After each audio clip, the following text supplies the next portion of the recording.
Реализация федеральной программы формирования комфортной городской среды в Коми идет по графику. В большинстве муниципалитетов уже заключены контракты с подрядчиками, где-то работы завершены в полном объеме, идет приемка.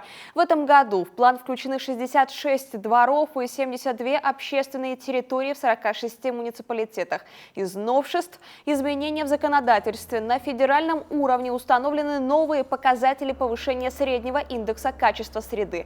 Также по новым правилам увеличилось число городов, которые в 2019 году должны выйти с благоприятной городской средой. У нас это Сыктывкар, Ухта и Воркута. Установлены предельные даты заключения контрактов на федеральном уровне. По дворам 1 мая, по общественным территориям 1 июля. Учитывая, что у нас все-таки регион северный, эти сроки для нас немножечко критичные, о чем уже и на федеральном уровне тоже поднимаются вопросы на круглых столах, посвященных формированию комфортной городской среды, говорят о том, что эти сроки нереальные. В новых правилах акцент сделан на активность граждан. Один из самых дорогостоящих проектов года – парк в Сыктывкарском микрорайоне «Строитель».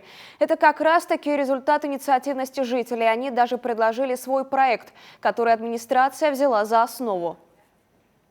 Порядка 35 миллионов рублей сметная стоимость проекта. То есть, если вы давно не были в парке «Строитель», да, то это, грубо говоря, на сегодняшний момент заброшенное место, да, которое неухоженное долгие годы являлось. И вот по итогам рейтингового голосования он прошел в победители, его люди выбрали, поддержали граждане. Поэтому там будет обустроена комфортная зона, там будет сделано освещение, там будет сделана детская площадка, игровая площадка, плюс площадка для выгула собак и улично-тропиночная сеть.